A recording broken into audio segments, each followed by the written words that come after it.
Hello, my friends at the Virtual Homeschool Co-op. It's me, Trish, and it's Abby. We have to do that again. No, we're going with it. Oh, great. From the FullTimeWifeLife. I didn't know if I was supposed to speak yet. I didn't prep her. All right, Here, so... and it's Bella. And it's Bella. Here's Bella. And then it's a plane. Okay. And an airplane. And an airplane. So today is a much different view. Yes. We're here in Florida. We're actually crashing at my mom's house. This is my mom's beautiful view. And we've had a little hurricane party last night, getting out of the way, and we're just kind of keeping it safe on the West Coast. And it really brought up the topic. If you all don't know, if you haven't seen what's going on my channel, we had a flood Monday night and we lost most of our house. And then Abby had like crisis moment of all of a sudden the hurricane changed direction and you were going to go from a class 1 to a direct hit class 5. Woo!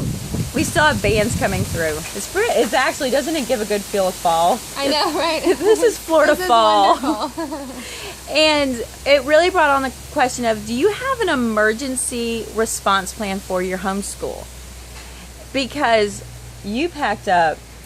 I mean, it was one of the first things that went through my mind when they say when you're packing to leave your home for one of these catastrophic hurricanes is pack your insurance papers, make sure you have your social security cards, put everything in plastic bags because you're likely to lose everything. I mean, with the storm that was coming our way, 150 mile an hour winds.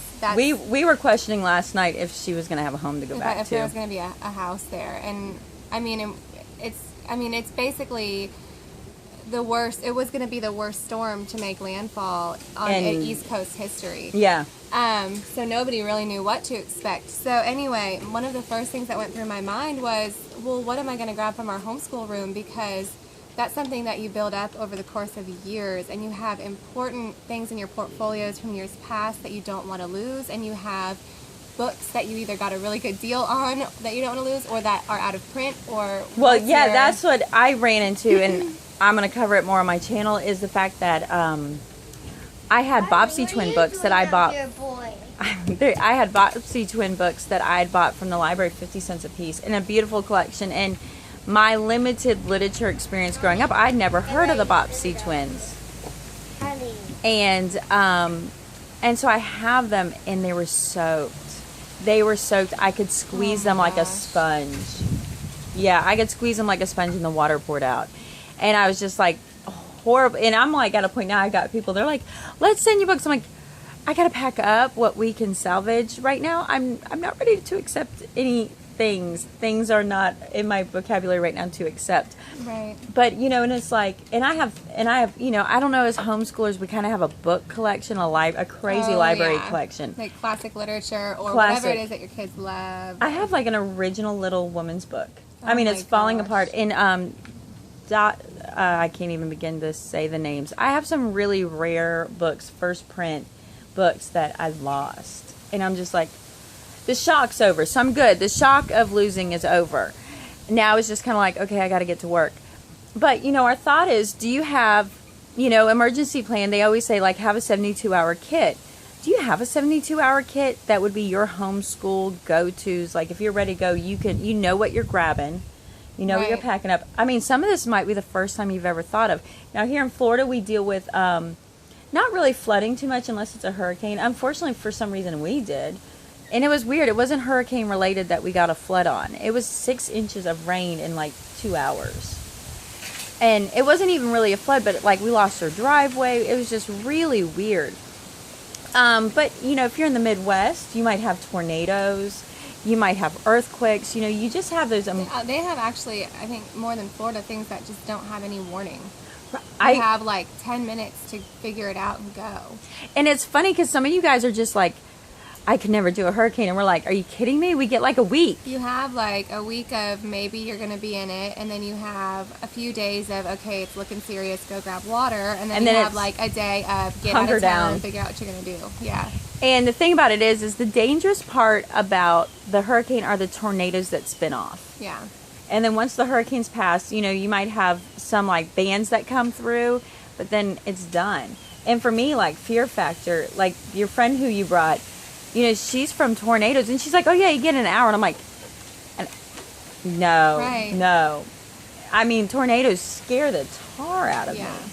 And we don't have basements. I know we've been getting comments, can you go in your basement? And we're like, We don't have basements. We have sand. we have underneath of sand us. and water. So if we dug a basement, we'd have an We'd have underground pool. Yeah, we'd have a floating house. After it? I know, babe. A cat. And we're not editing. Sorry. Because we're in a crisis mode. We're at the end of it, but we're in that situation.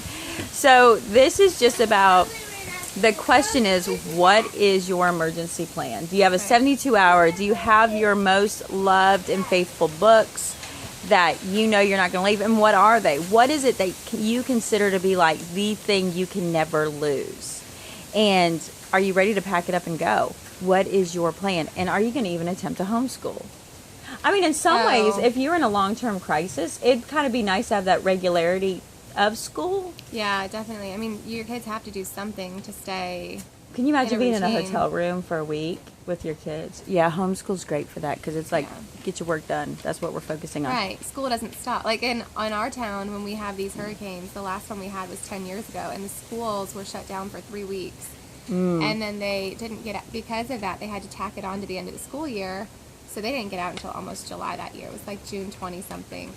And in homeschool, you just keep going, and except for during the actual day of the storm. I mean, I wasn't about to grab worksheets to come over here and homeschool during this 24-hour. Oh, I got crisis plenty. mode. I got plenty that I might have to Well, our purge, and we kids could. ended up doing so much here. Like they totally got school. They Oh yeah, learned yeah. We about were doing some home ec. so much stuff here. It's so funny, like one coast to the other, how different. Yeah, she's East Coast Florida. I'm West Coast Florida. One of the things we run in. Thank you. Goodbye. Thank you. Addie. You know you have YouTuber kids when. Hey y'all. Hey y'all is when they're all like, oh, you got a camera up? Hey y'all. I know that I really kind of got the grips of the importance of using homeschool as something to do for your kids. With Julie Ann, who's from Dirt Patch Heaven, they're RVing, and they're they're in a Class C with 2 kids, and they were having a time when they're traveling, giving their kids something to do and keeping them occupied. And she's like, homeschooling for the first time in my life has become my saving grace. Oh, we got one band. Don't worry, it's not that scary. This is good. This feels very nice. There's no rain. This is like 12-mile-an-hour winds. Yeah, this is not a big deal. This is nothing. There was like 70, 90. They were forecasting 140. This is nice stuff. Let's fly a kite. When we say 142, that's 140 sustained winds. With constant winds. Gusts up to 180, I think they were Maybe. saying last night. So that's just like constant winds, not just like 140 and then you're down at like That's 30. like tie yourself to a 140. tree. Yeah. Let's tie yourself to a tree. Oh, So, crazy.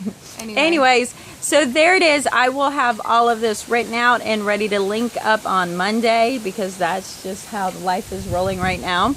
And I can't wait to see your responses on what is your emergency response plan for your homeschool. So it's Trish. And Abby. And we hope you stay safe and you take care and your heart's good if you ever find yourself in a crisis moment. So homeschool on, my friends. Homeschool on.